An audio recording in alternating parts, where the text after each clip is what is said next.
BNP প্রত্যেকটি বিষয়ে পতিত পালিয়ে যাওয়া ফ্যাসিবাদের রাস্তা ধরে হাঁটা শুরু করেছে বলে মন্তব্য করেছেন জামায়াতে ইসলামের আমির ও বিরোধী দলীয় নেতা ড শফিকুর রহমান। আজ সোহরাওয়ার্দী উদ্যানে গণভোটের গণরায় বাস্তবায়নের দাবিতে জুলাই শহীদ পরিবার ও জুলাই যোদ্ধাদের নিয়ে জাতীয় সমাবেশে তিনি এই মন্তব্য করেন। সমাবেশে জামায়াত আমির বলেন, আমরা একসঙ্গে মজলুম ছিলাম। বিনয়ের সঙ্গে বলতে চাই, হাজার চেষ্টা করেও ওই আওয়ামী লীগ হতে পারবেন না, দুর্বল আওয়ামী লীগ হতে পারবেন।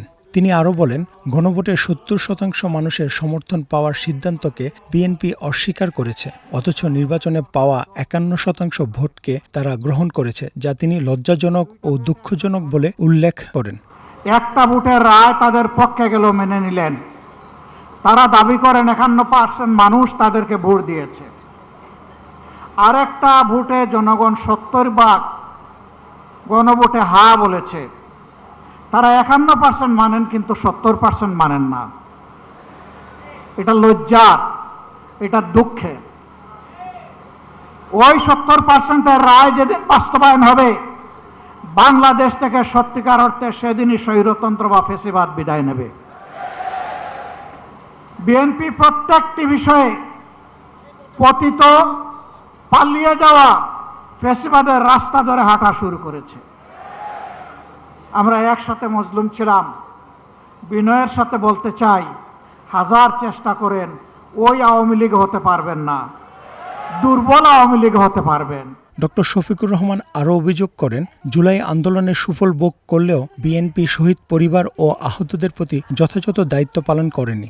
সমাবেশ থেকে বিএনপির প্রতি হুঁশিয়ারি উচ্চারণ করে ড শফিকুর রহমান বলেন, গণভোটের রায় বাস্তবায়ন না হলে আন্দোলন সংসদের ভেতরে ও বাইরে দুই জায়গাতেই চলবে। মনে রাখবেন, জুলাই শুধু ২৪ সালে ছিল না, জুলাই প্রত্যেক বৎসরে আছে। সে জুলাই আবার ফিরে আসবে ইনশাআল্লাহ, এবং তখন ফাইনালি ফ্যাসিবাদের কবর রচনা হবে। শুভবুদ্ধির উদয় হোক, জনগণের রায়ের প্রতি সম্মান দেখান, ৭০% মানুষের রায় মেনে নিন, গণভোটের রায় বাস্তবায়ন করুন। যদি না করেন, আমাদের লড়াই সংসদের ভিতরেও চলবে, খোলা ময়দানেও চলবে ইনশাআল্লাহ। এদিকে সমাবেশে জাতীয় নাগরিক পার্টির এনসিপির আহ্বায়ক ও বিরোধী দলীয় চিফ হুইপ মোহাম্মদ নাহিদ ইসলাম বলেন, জুলাই গণ অভ্যুত্থানের মধ্য দিয়ে বাংলাদেশ একটা পরিবর্তনের স্বপ্ন দেখেছে। বাংলাদেশের মুক্তিকামী জনগণ প্রতিজ্ঞা করেছিল, এদেশে আর কখনো স্বৈরতন্ত্র ফেরত আসতে দেওয়া হবে না। ২০২৪ সালের জুলাই গণ অভ্যুত্থানের মধ্য দিয়ে বাংলাদেশ একটা পরিবর্তনের স্বপ্ন দেখেছে।